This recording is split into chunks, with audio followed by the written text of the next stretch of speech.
imposé, pas pour la défense. qui est imposé. Parler de budget annuel. Pour la défense, c'est un budget annuel. Oui, mais c'est déjà l'objectif en fin de quinquennat de 55 milliards. Oui, 15 milliards de plus par an, oui. Chaque année. Oui, ça. Non, mais j'ai aucune difficulté avec ça.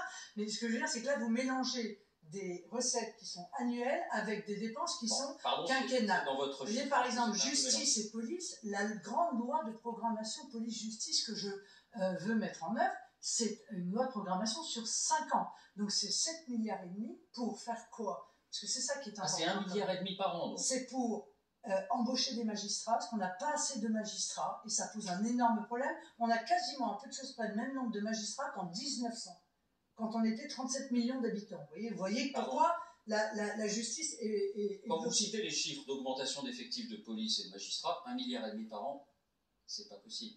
Monsieur Bugel, excusez-moi, mais je travaille moi avec des gens qui sont extrêmement sérieux. Je vous expliquerai comment c'est possible. Je vais encore une fois vous présenter, je présenterai, je l'ai toujours fait, le chiffrage.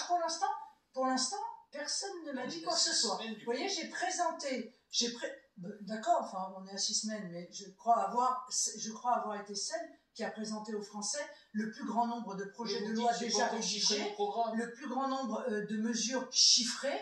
Je regarde autour de moi, je ne vois pas beaucoup de chiffrage. C'est un travers largement répandu. Non, mais accordez-moi quand même que, encore une fois, je joue la transparence totale. Donc, je présenterai mon budget global et ça me permet de vous exposer à une autre chose qui est très importante. Ça veut dire que c'était faux ce que vous a proposé, ce que vous a montré David, c'est ce que vous dites, c'est-à-dire que vous allez avoir des recettes qui vont être à peu près équivalentes aux dépenses, vous allez équilibrer votre budget? Oui. Oui, c'est ça que vous dites? Bien sûr. Ça va être égal. Ça veut dire que vous allez trouver 35 milliards? Oui, bien sûr, car ce que je souhaite, c'est de ne pas augmenter les impôts des Français qui n'en peuvent plus. Et même mieux, je souhaite leur rendre de l'argent. Donc tout ce que je fais consiste à leur rendre de l'argent. Voilà.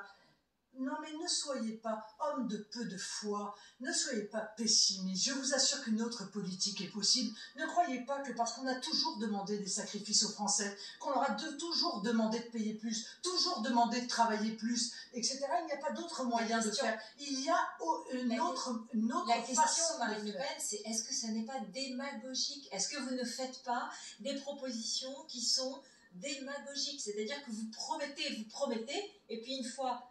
dans la réalité, eh bien, ce sont vos électeurs qui peuvent être déçus. Ce sont les abstentionnistes que vous voyez là qui peuvent être déçus. Parce que le réel ne correspond pas à votre promesse. Prenons un exemple. Prenons l'exemple des retraites. Excusez-moi, Madame Ecrieff.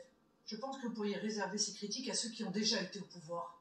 D'accord? Mais parce qu'en l'occurrence, ne vous inquiétez pas. Non, mais d'accord, mais ne me faites pas de procès d'intention. Je vais vous dire pourquoi. Parce que justement, on fait un effort particulier pour être le plus précis possible. J'ai fait par exemple un chiffrage des recettes que je peux obtenir grâce aux décisions que je prends sur l'immigration.